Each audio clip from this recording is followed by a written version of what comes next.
מלכי המלכים הקדוש ברוך הוא. שלום עליכם מלאכי השורש מלאכי. The donkey is a lot less stupid and aggressive than some myths would like to make it believe. Scientific research and many reports from donkey breeders give a very different picture of this friendly animal, who not so long ago was one of our closest friends and a very helpful and precious aid for humankind. Stubborn, stupid, ignorant, angry, here are some examples of the many slanders attributed to him. We also mock him for his big ears and long nose. Many idiot ideas have tarnished its good reputation of yesteryear. He was, however, one of the main helpers of humanity for thousands of years. After a few decades of motorization, it has almost been forgotten, and we only find it in several degrading expressions of our daily life. However, it is one of the most disciplined animals, able to do the most sordid labors, and who has been the most faithful companion of man in his misery. Despite these indicators, we must remember that those famous donkey's ears that we once placed upon the heads of bad students were not originally used to make fun of the given children, but they rather symbolize the desire of the adult to see a little of the animal's wisdom passing through the head of the kid wearing them. The gentle, well-mannered, attentive and rational donkey was used by former teachers before the pupils as an example to be followed. It is very rare that a donkey would kick out. If that should happen, it means that he had a very good reason to do so. Unlike horses, who do kick out frequently, donkeys fight only in case of danger and self-defense. It can also be the result of an accident. It is also rare for donkeys to turn against each other. While the horses must be separated while being fed, the donkeys can be fed together safely. They usually gather around the received food and share it equitably before eating it together. Only males sometimes get into conflict with each other, generally because of a charming female. Only mistreated donkeys raised in very bad conditions can become aggressive and dangerous for humans. In general, the donkey is a sweet animal that likes company. They love children a lot and have a great need for affection, which is given back 100 times. Donkeys prefer life in community. This community life begins when the little one is presented to the community by his mother when it is 23 days old. During 6 to 10 months of breastfeeding, the baby donkey learns to live with others. Since donkeys are providers, besides the mother, other members of the community are actively involved in raising the foal. Unlike horses, where one can quickly see which animal is dominant in the herd, there is equality between donkeys. Since their young age, absolutely no spirit of competition or authority can be found among them. Although this spirit is one of the most characteristic among all animals in nature, together with man.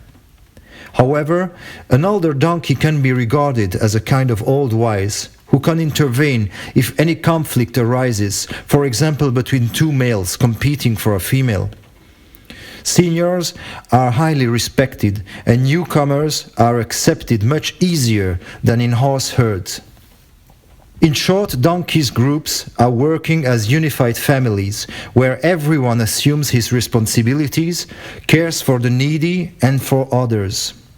Respect and serenity are innate and require traits within the group. Ethologists consider that donkeys are smarter than horses, since having more personality than the latter. According to their observations, donkeys are much less submissive than horses. In addition, their social system allows them to adapt much more easily to new situations. Their supposed stubbornness is in fact hiding a very high degree of wisdom and prudence.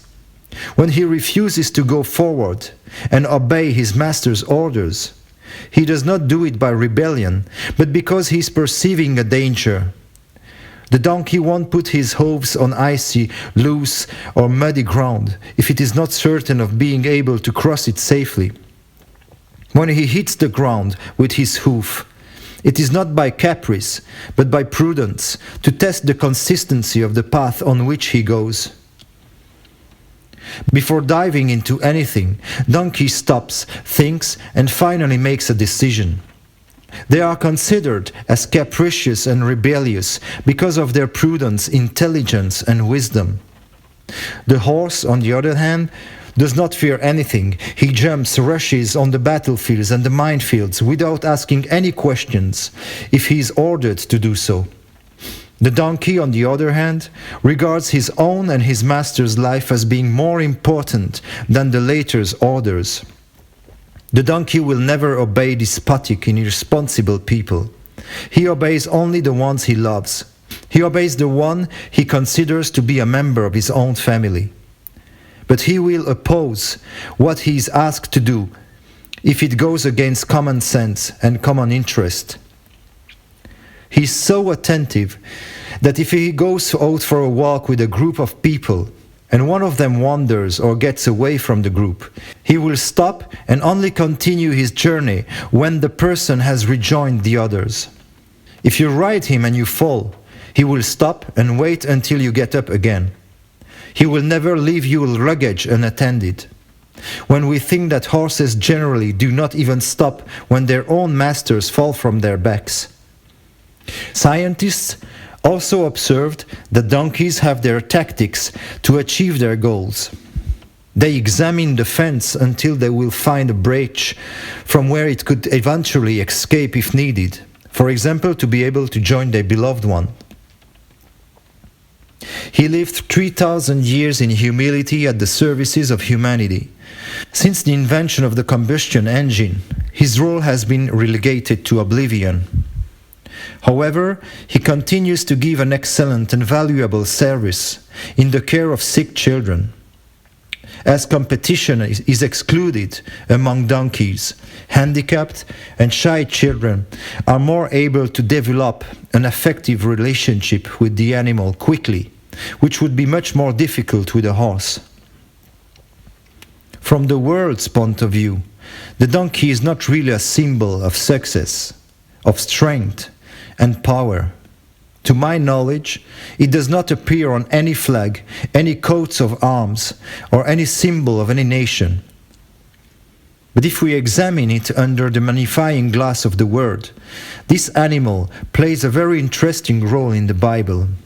It first appears in the story of Balaam, where, unlike his master, the donkey saw the angel of Yahweh and refused to move forward to protect his master from certain death.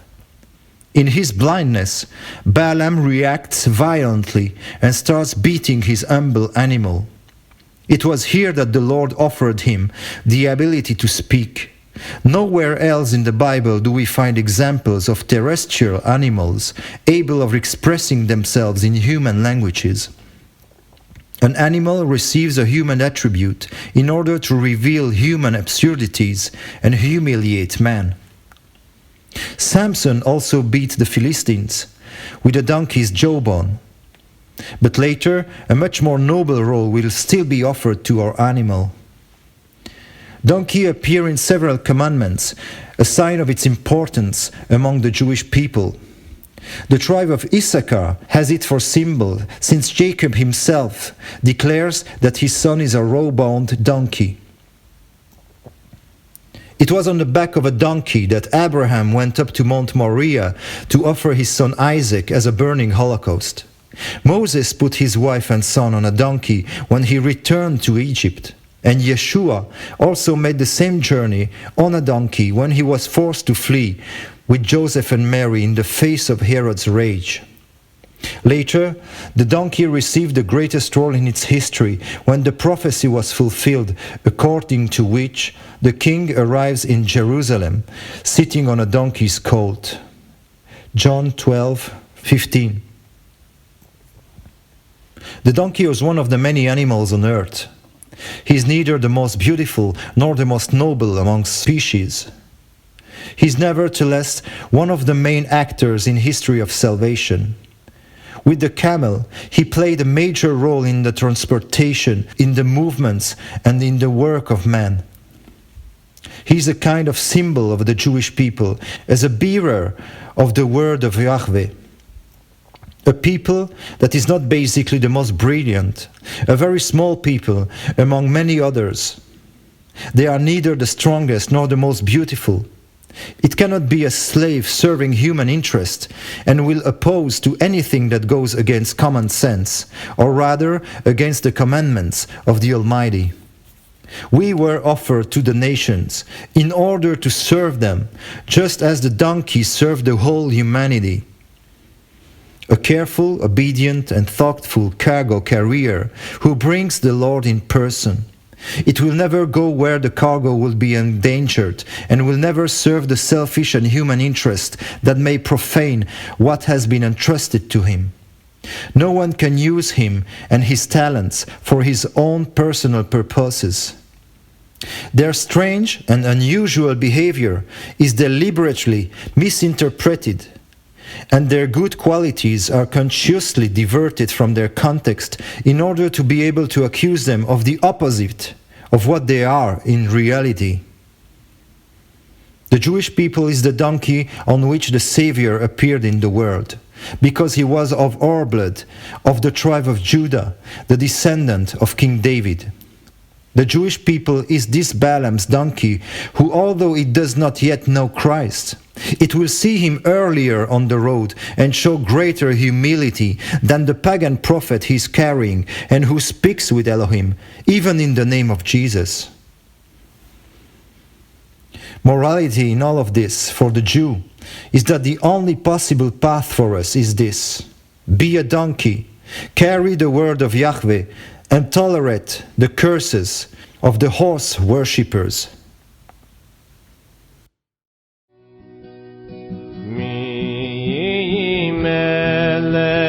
מלכי המלכים הקדוש ברוך הוא שלום עליך